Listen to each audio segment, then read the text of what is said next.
webinar for this evening. I'm your host, Steve Buss, and very glad that you could join us.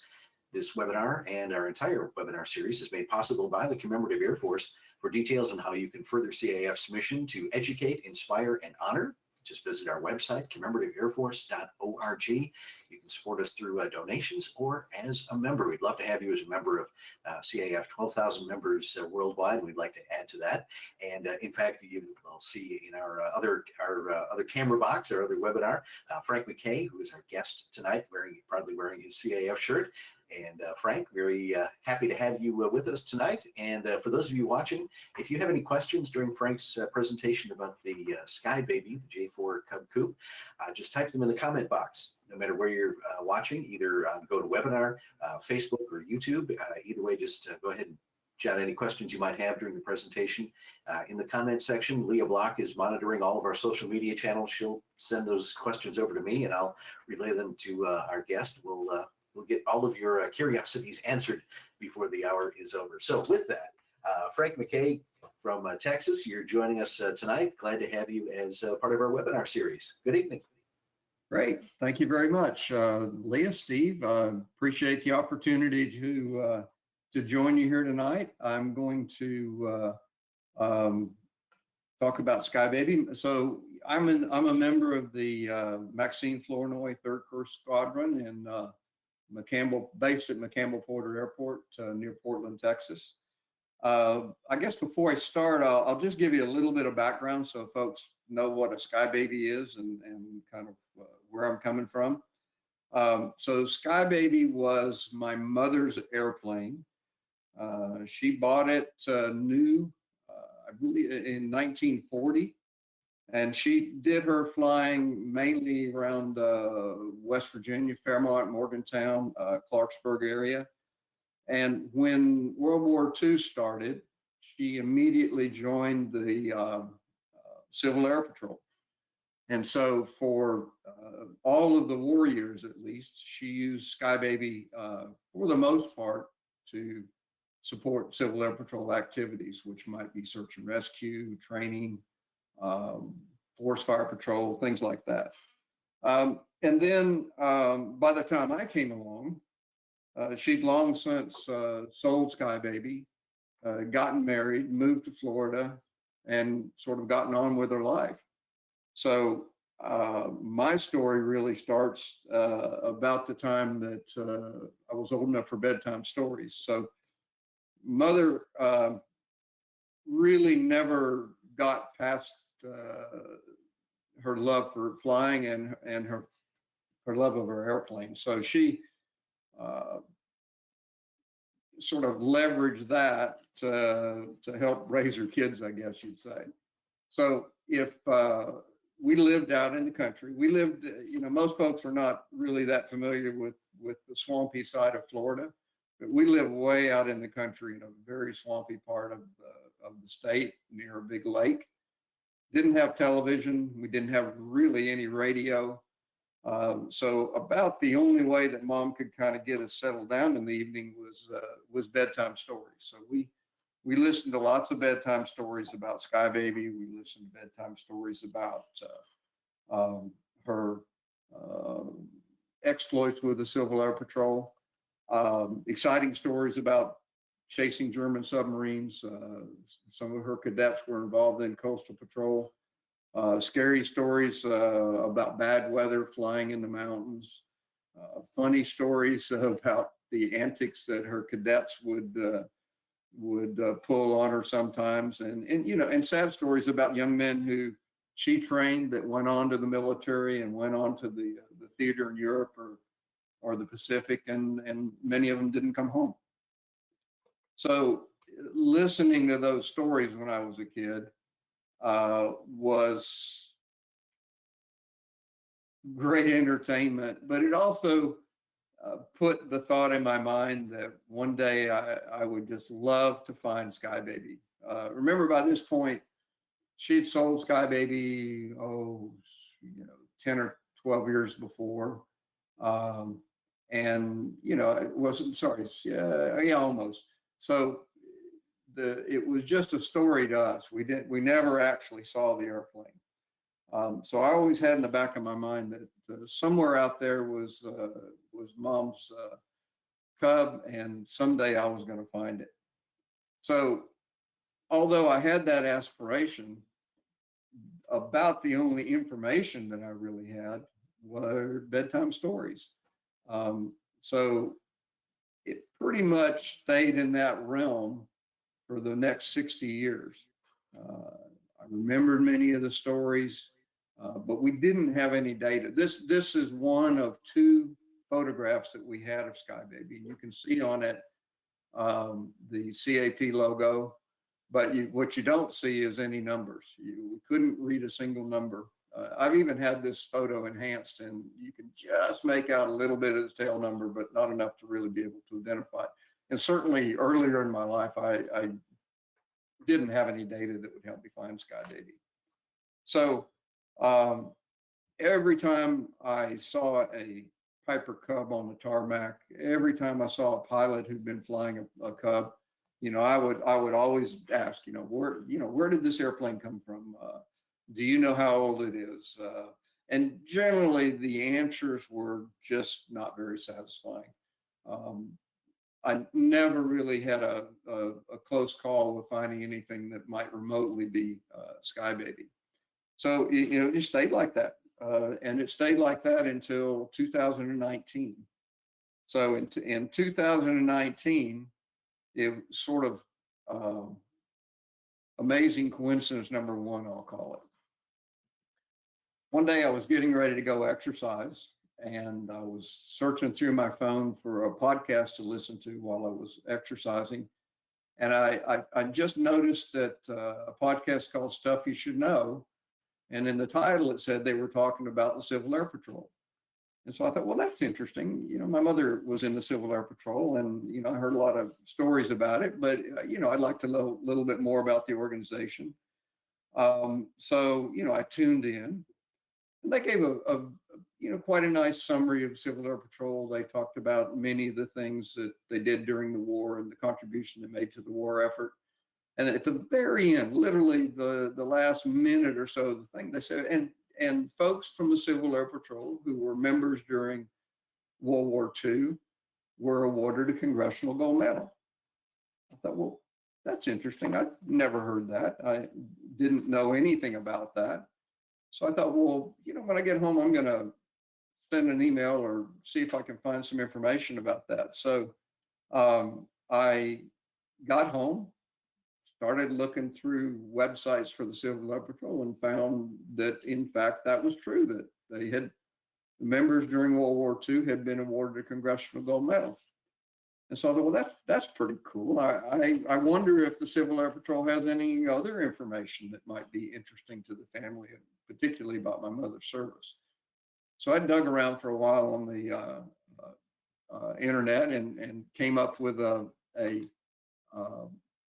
email address for Civil Air Patrol, and I found that there was a sort of info@civilairpatrol.com, and I sent off an email.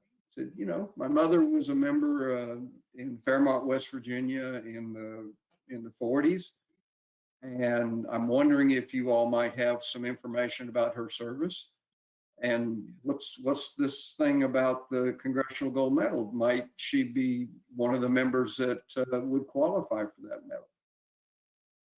So I sent that email off, and I just waited, and it really didn't take too long. I got an email back, probably a day or two later. And they said, yes, it is possible that your mother could qualify.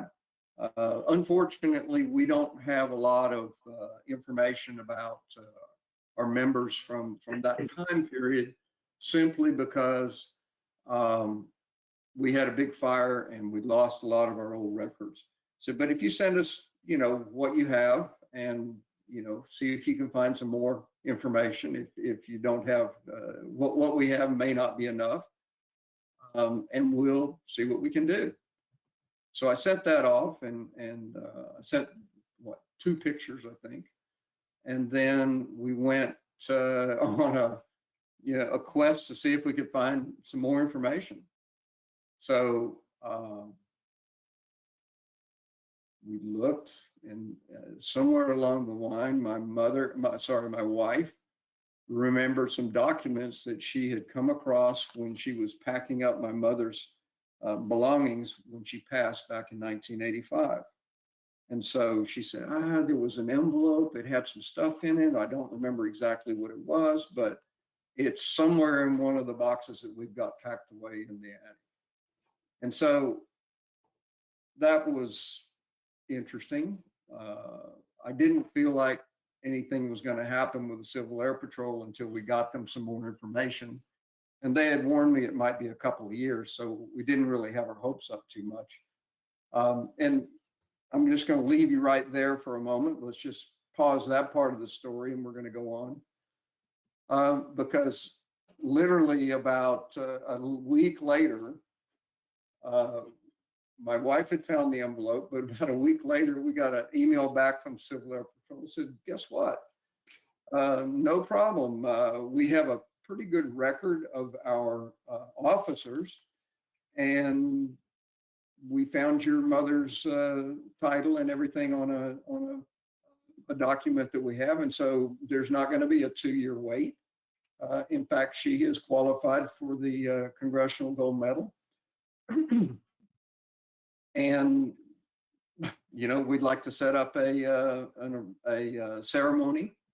And so turns out my mother was Lieutenant Marian Palmer Davis, a flight leader of the Fairmont, West Virginia flight.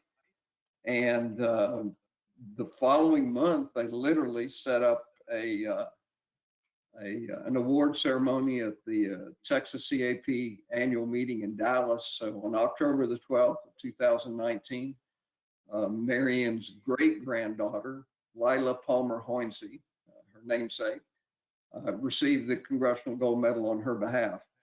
So that was pretty neat. It was very exciting for the family. We were proud of my mother and just happy that she got some recognition. Civil Air Patrol did a wonderful job of putting together an extremely memorable ceremony. So that was wonderful. So, but that was sort of the end of it as far as Civil Air Patrol was concerned. They'd recognized Marian. We had a replica of the medal and a beautiful certificate. So that takes us back to this envelope. And in fact, my wife was able, believe it or not, in all the boxes that we have that have been stored away for many, many years, she was actually able to find the envelope. We opened that up, and that was actually full of just wonderful information that, maybe I saw some of it, but I don't think so. I don't believe I'd ever seen any of the stuff in that envelope before. Certainly not in when I was old enough to understand what it was. So the first thing was her diploma when she soloed. So she soloed in 1939. She was a very, I suppose, one of not too many female pilots that were flying at that point in time. So she was extremely early. We found her flight log records, so her log books.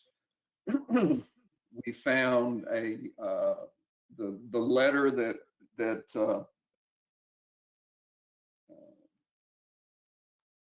put her in charge of the Fairmont, West Virginia flight for the Civil Air Patrol. So she was the flight leader for Squadron Flight B, Squadron 544-17. And the letter was pretty neat because it came from the envelope just said the War Department. So that was a pretty interesting return address. And we found an invitation to the National Aeronautics Association on the board of that, and the invitation came from Eddie Rickenbacker and Jimmy Doolittle, two national heroes. And it was interesting because they must not have realized that she was a woman, because it's to Mr. Marian Palmer Davis. So I guess it was exceptional enough that a woman would be a pilot that they didn't catch that. There was a newsletter from the 99s, which is a very early organization. I believe it was an organization of the first 99 women pilots in America. In this particular newsletter, I remember my mother talking about being a member of the 99s. And in this particular newsletter, they were announcing the Amelia Earhart Scholarship Fund, which was kind of neat. And then there were a number of newspaper clippings from my mother's various and sundry air shows and county fairs that she flew in. This particular one was, she's billing is just above the Coondog Field Trials. So she must have been pretty important. Anyway, so we found all this information, and then quite honestly, the most notable thing that we found in that envelope was the original invoice for SkyBaby, her airplane. And this, when we found and pulled out the invoice, it was literally the first time that I'd ever seen anything that could be considered data that would allow us to try to track SkyBaby. So the N number in NC26730 was SkyBaby's original number, and that number follows an airplane through its life. It keeps the same number until the airplane is no longer registered, which normally means it's either been junked or crashed or gone away. So that was very exciting for us. So when I was a child back in Orange Lake, Florida, near the swamp, that probably wouldn't have been very helpful for us because it wasn't so easy to track things down at that point in time. But today, the FAA, of course, has good records all online for airplanes. And so guess what? It makes it much, much easier to do things like track down an airplane. So, you know, after some 60 years of wondering where SkyBaby was, asking pilots about their planes, and trying to figure out whether, you know, the plane still existed or not. Now, 2 minutes after finding that invoice for $2,300, if you can imagine buying an airplane, and apparently that was an expensive airplane at the time. We just go to the FAA website, and there on the very front page is an in lookup, which says, you know, just type in your IN number, and we'll tell you if that airplane exists, and we'll tell you where it is. So with a great deal of trepidation, we typed in 26730, and guess what? It came back in a second or two with the owner of SkyBaby today, William G. Scott in Fort White, Florida. Now that was amazing. So the first thing that's amazing about it is that the SkyBaby actually still existed. The amazing thing about it, and sort of the amazing coincidence number two, is that Fort White, Florida is about an hour's drive from where I was listening to bedtime stories when I was 5 or 6 years old. So, gosh, we had we had a name, I had an address, but no phone number. So I started searching the internet looking for phone numbers for Bill Scott in Fort White, Florida. So after a day or two of trying to find a number that somebody would answer, I finally just gave up and wrote a letter, made a copy of the invoice, and mailed that letter to the address and the registration. So I just, you know, in the letter I said, Bill, it's William Scott at that point. I know that you have a Piper Cub, and I believe it was the airplane that my mother bought new back in the 40s. And I would very much like to see the plane, maybe get a chance to visit it, and learn, you know, what's happened with it since my mother sold it back in 1945. So with that, I mailed the letter and we just sat around waiting. So a couple days went by. I figured he must have gotten that letter, and I didn't hear anything. And another day or two went by and I didn't hear anything again. And finally, about a week after I mailed the letter, one afternoon, I get a phone call. Gentleman introduces himself as Bill Scott, and he said, I think I've got your mother's airplane. So, wow, that unbelievable. I'm extremely excited. So we talked for quite some time, and he was a very, very nice guy, and just was happy to give me as much information as he had. He had only owned it for, I think, 5 or 6 years, but he knew a little bit about the plane's history, and he had the documents about SkyBaby that date back to when my mother owned it. So that was just wonderful to hear. So as it turned out, the most consequential thing was that my mother sold this airplane in 1945. She left West Virginia in 1947 and moved to Florida, got married to my father, moved to Florida. SkyBaby went from West Virginia to New York, to New Jersey, to Georgia, and literally ended up in Florida, as I said, very, very close to where we were living. So that was a pretty exciting thing to find out, that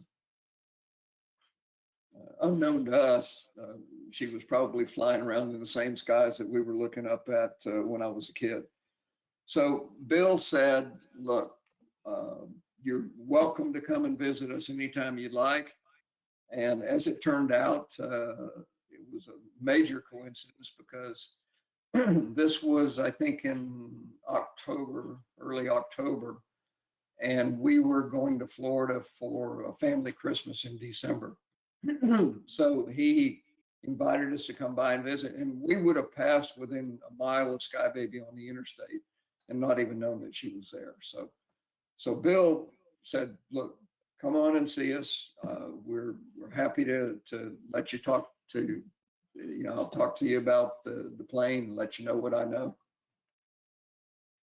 So as you were, just to go back just a little bit, when you did that N number search, you said there was some trepidation that you had. Well, I was worried that it might not exist at all. In the 60 years or so, I was concerned that, lots of airplanes go away also. So she could have crashed, somebody could have junked her, she just got old. So that was what I was worried about, that just there'd be nothing. We'd hit return and it would say, sorry, no airplanes. So it was very exciting when it actually came came back with a response. And then to find that the fella that owned her was so nice and happy to talk to us and willing to have us come and see him and stuff. So, and like I say, this amazing coincidence that the plane actually was just a few miles from where I grew up. I mean, who would have ever imagined that would be the case, given that she started, or left the family in 1945 in Fairmont, West Virginia. And we lived in Florida. I was born and raised in Florida. So that was really a nice coincidence. So a month or two went by, we drive to Florida. We take my granddaughter with us as well, because she's the one that received the Marian's Award from the CAP. So we drive up into Bill's home, and there, peeking out of the workshop, is SkyBaby. So I can tell this is an airplane. You can tell this is an airplane.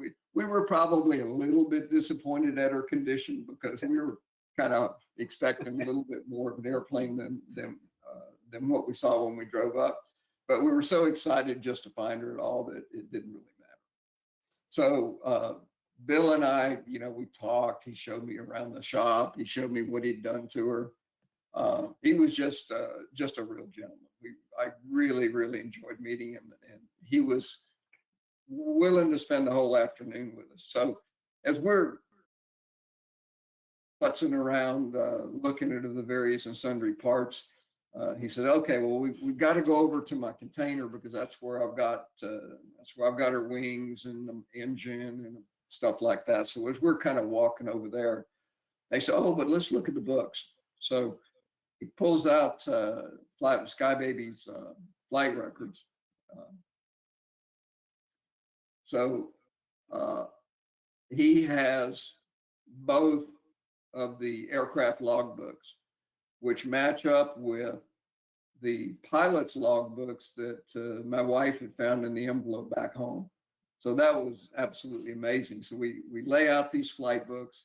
We take a look at, start correlating between her flights as logged in her flight book and the record for the airplane. So there's the record for the airplane. I've never seen this logbook.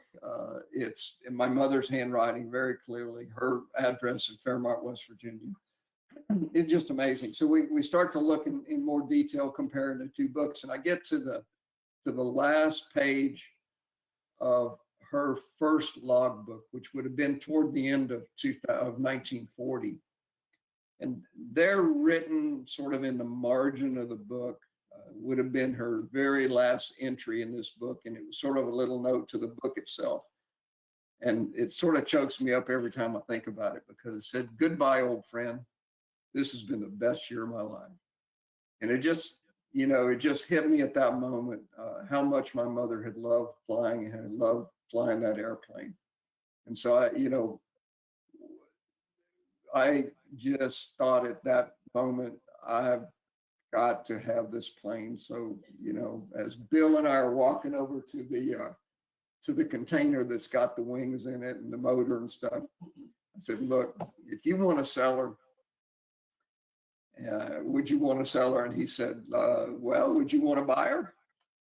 And so with absolutely no plan at all, I'm not a pilot. I'm not a mechanic. I've never rebuilt an airplane. I've just had this dream my whole life of being able to find this one. So no plan at all. Of course I want to buy this airplane.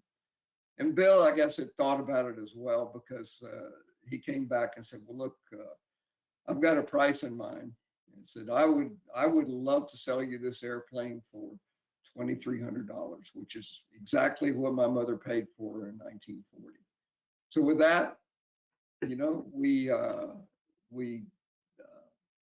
shook hands, wrote up a little invoice, and literally a few days later, we packed up, and this was kind of meant to be. Bill had a trailer. He had a son that was home from school, and he said, "Look, we'll haul this thing to Texas for you." So we loaded it up a couple days after Christmas, and his son followed us back to Texas, and we unloaded that plane in my barn in Rockport, Texas, not too far from our CAF base. And after 75 years, SkyBaby was back in the family. So that was really a wonderful moment. So when we got her back, I started looking for as much information as I could find. And it turns out actually is a lot of information out there about these old vintage airplanes. So I went and found a fellow by the name of Clyde Smith, who goes by the name the Cub Doctor. And he's up in Lock Haven, Pennsylvania. And it turns out that he worked for Piper Aircraft, and his father worked for Piper Aircraft in Lock Haven, which was kind of the original home of Piper. And so he had a lot of the old records from Piper Aircraft. He had documents from many of their original airplanes that Piper, actually these documents, I think Piper had thrown them out, and his father went and retrieved them and brought them home because he figured someday somebody would want them. And so, Clyde had a what is called the build sheet for the airplane. So the build sheet lists all the details about that airplane when it was built. So what extra equipment it had, what color it is, serial number for the wings, serial number for the motor, the prop. And it also has the rollout date. So if anybody doubts that there's a little bit of fate involved in this whole thing, just take note of the rollout date for SkyBaby. So the rollout date, and this is the first time I'd ever seen it, was when I got this document from Clyde Smith. Rollout date is February the 8th, 1940, which, as it turns out, is my birthday. So SkyBaby was born, so to speak, exactly on my birthday. She's 11 years older than I am. So I kind of look at her like a kind of an older sister that I need to take care of. There you go. That was a striking coincidence number 3, and just kind of reinforced for me that this is all kind of meant to be. So that's kind of that's a little bit the end of the story for finding SkyBaby. We moved her to our barn here in Rockport, and I set about trying to figure out what the plan was going to be.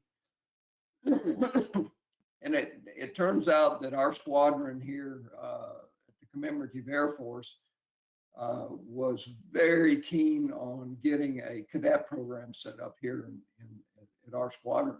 And so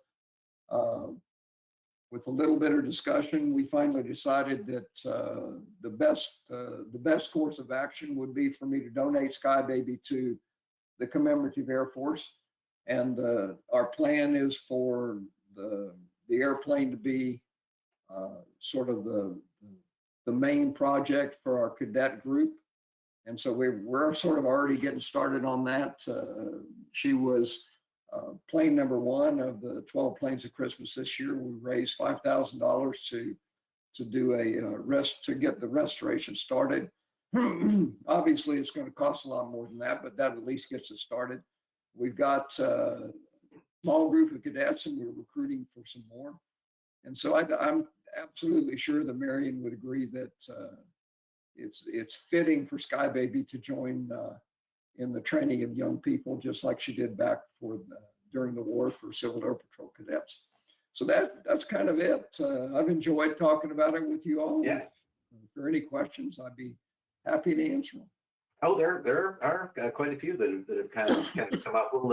We'll circle back to your mother originally. How did she get interested in flying in the first place? It was something unusual for women to do in the 30s and 40s. She basically told us that she was, from the first time she ever saw an airplane flying overhead, she was interested to learn how to do it. So family lore has it that my aunt bought a car at some point when she was, I think, headed off to school, and that my mother waited and stayed home with her father, and she was the one that wanted an airplane. And so at some point, her father, she worked as a journalist, and her father, I'm pretty sure, probably helped her buy the airplane. I know that she also wanted to join the Women's Air Corps and be a ferry pilot during the war. And I think that her father, that was a time when young ladies did what their parents asked them to do. Right. And so her father forbid her to do that. So she had a number of friends who did join that group. And I'm actually, as a child, I met a couple of them, but her father forbid her from doing it. And I guess the consolation prize was she got to have her own airplane. Oh, there you go. And you just sort of alluded to one of our other questions was, did your mother have other female pilot friends? She did. And she belonged to the 99. And in fact, I didn't show it on the slide, but there are a couple of pictures in this envelope of meetings of the 99s. In one of them, I believe, was in Morgantown, which is a city not too far from where she lived. So yeah, she did. She had, in fact, had quite a few. And like I say, when I was a child, I vaguely remember meeting one of her friends, a woman by the name of Irene Crum. And Irene was in the Ferry Command and did receive the Congressional Gold Medal when the Ferry Command was awarded that. Did she, after she sold SkyBaby and the family came along and things, did she ever fly again in her life? So that was one of the things that we were able to find out from her logbooks. So it was, and I sorely wish I knew, but I don't know exactly what prompted her to sell the airplane. I believe it might have been meeting my father and having plans to get married. But I can see in her logbooks that after she sold SkyBaby, there's a notation in the logbook that says she's, selling her airplane, and I don't see any teardrops around it, but I sense that there might have been some. But I also see that probably half a dozen times after that, she flew other people's airplanes. I saw that she flew an Aransas Chief, which is another vintage airplane of that same era. So yeah, she flew a little bit, but not much. By the time I came along, she definitely was no longer certified. Yeah. The Chief and the J-4 are very similar. You sit side by side in the aircraft. And in our conversations the other night, when we were just kind of testing out the technology and making sure everything worked, for many years you thought SkyBaby actually was a J3, which would be the tandem seat rather than the J4, which is a much rarer airplane than the J3 is, where we actually sit side by side. It's quite a comfortable airplane. In fact, if you've ever flown in a Piper J3, the fuselage is very narrow and you're kind of wedged in. In the J4, it bows out just a little bit on the sides, so there's just a little more shoulder room for everyone. But yeah, so what was the transformation that you made between thinking it was the J3 and the J4? Well, I didn't know that. I did not know the answer to that until we found the invoice. I literally we saw the invoice. I thought, I've been looking for the wrong airplane all these years. So yeah, I had no idea it was a J4. And in the research I've done since then, J3s, there are probably 12,000 built. J4s, there are only 1,200 of them built. The war ended the production line for the J4 because Piper went to building military aircraft at that point, and they never went back to the J4 for whatever reason. That being said, I've since finding out it was a J4, I've met a bunch of people that have them or have flown them, and to a man, everybody says very slow, very safe, wonderful airplane to fly. Definitely, I'll agree with that. It's a gorgeous airplane, and now with this one, obviously it was in almost a state of getting ready for restoration, or had Bill already started some of the restoration of the aircraft? What he'd done really was preserve what was there. So he had not started putting things back together yet. But he had cleaned the fuselage, primed it, and there was a good coat of paint on the fuselage. The wings were in bad shape. One of them was completely disassembled. It must have had a serious problem at some point, because one wing was kind of there and is a pretty good template to rebuild the other one, but they both have to be rebuilt.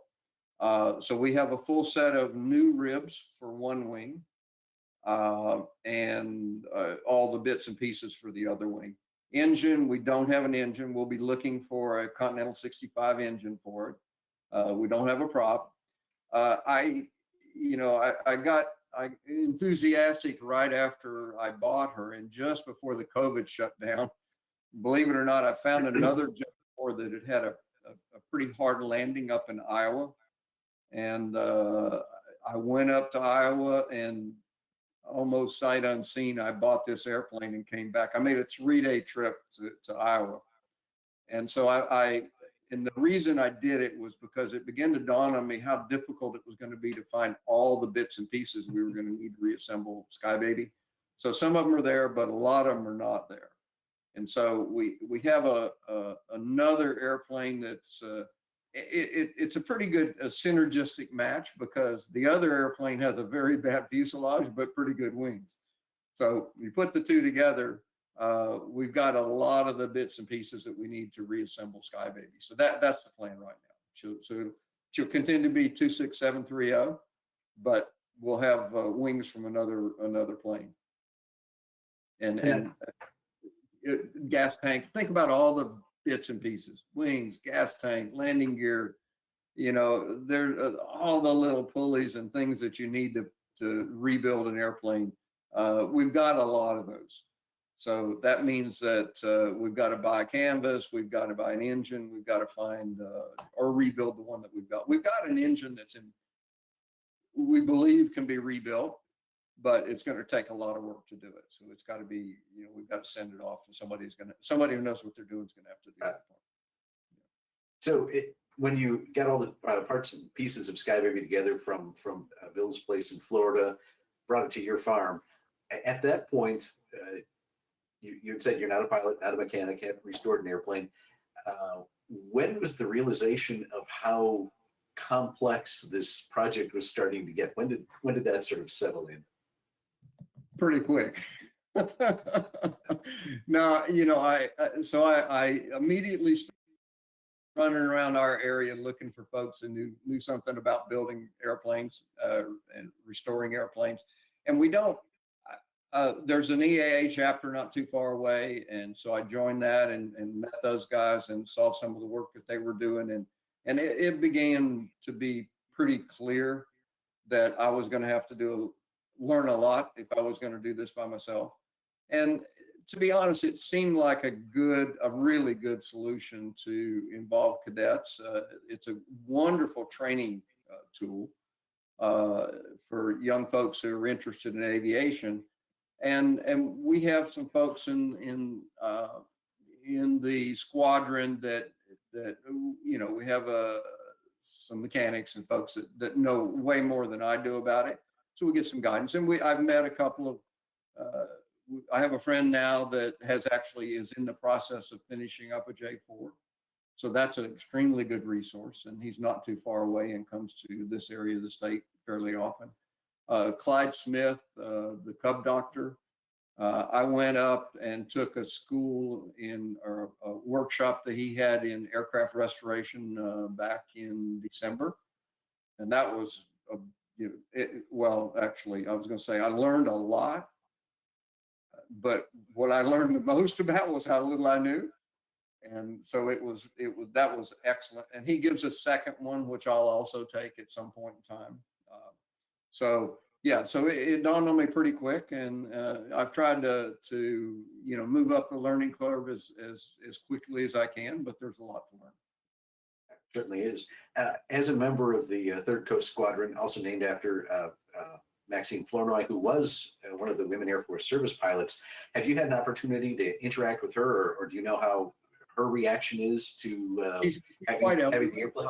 In fact, I know her daughter. And believe it or not, her granddaughter lives across the street. Very small. So the answer is yes. We'll not too much interaction. Like I say, she's quite elderly now, but her granddaughter will go down and see the plane with us at some point as soon as she gets settled.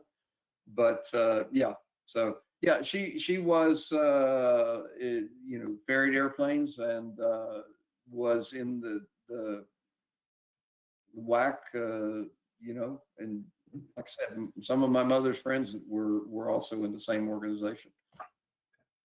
And back to your mother, and I see this on the slide here, that you're sure that your mom would really be kind of pleased to see where her airplane is today.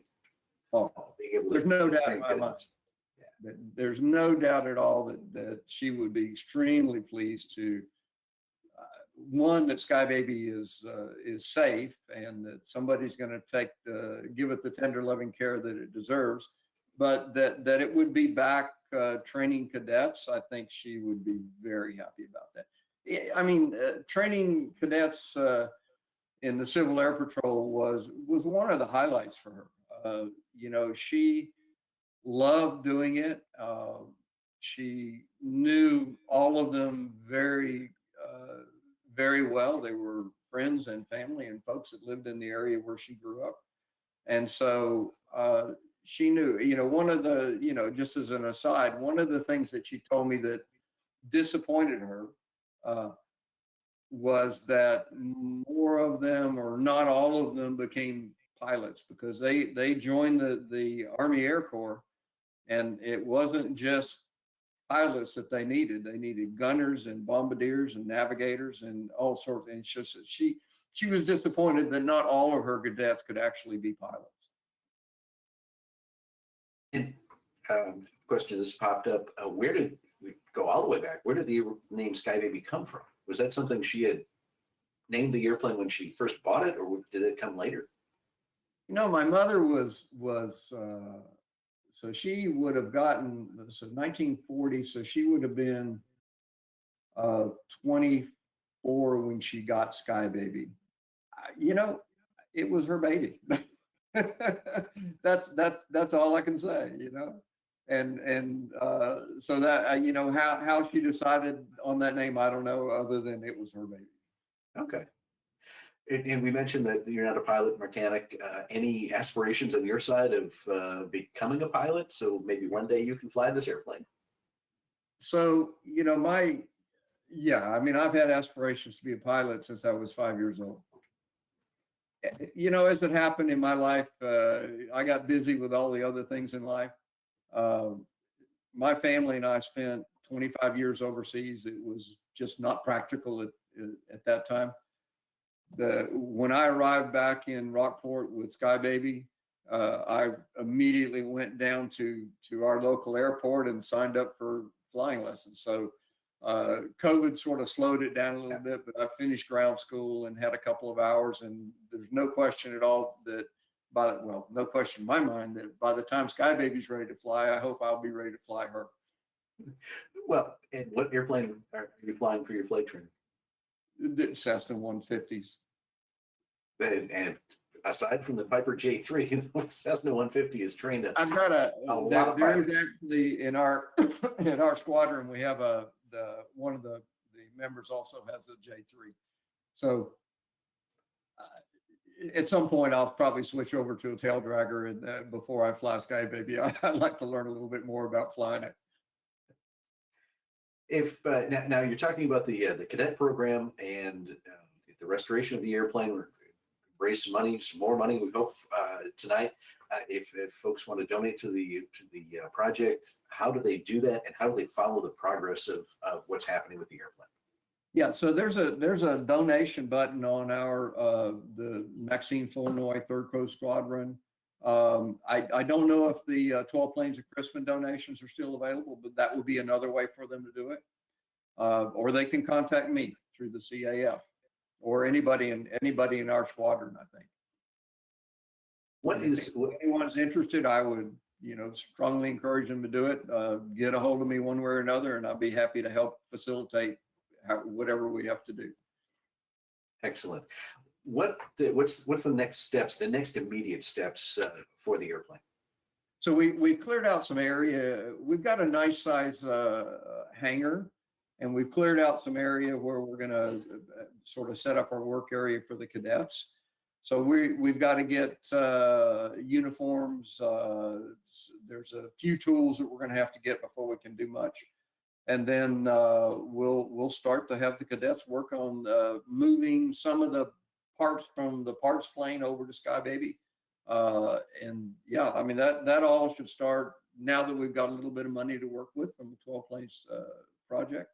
That should all start this year. Excellent.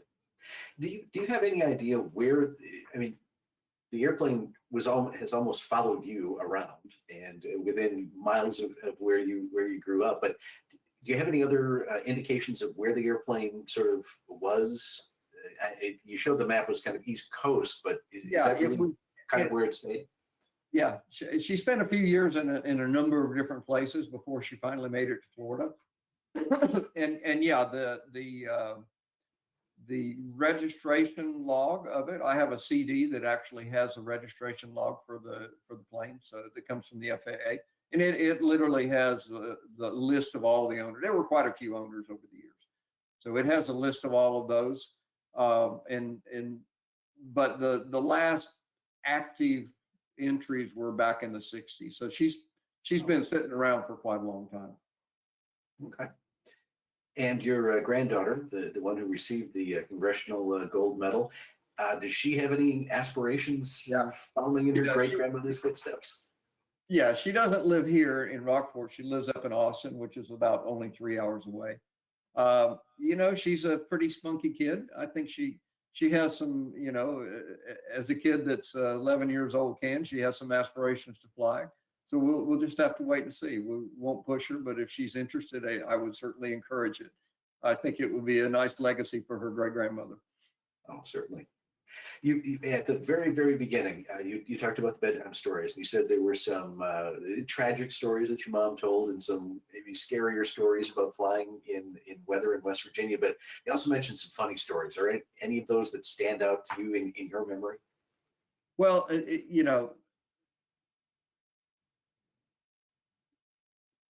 apparently some of the cadets that she trained were more interested in the idea of flying than they were in the actual flying. And so she had a couple of times when folks were panicked before she even got off the runway and said, stop.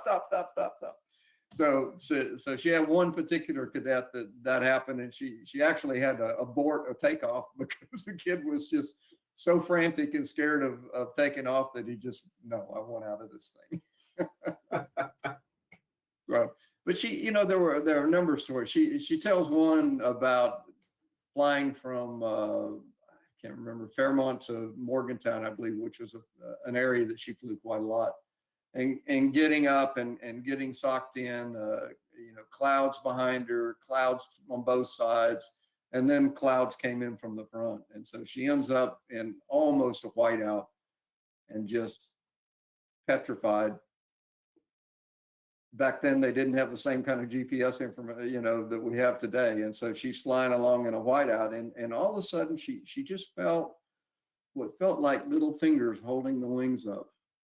And she flew along for 5 or 10 minutes, and she just said, all of a sudden a sense of calm came over me, and I just knew everything was going to be okay.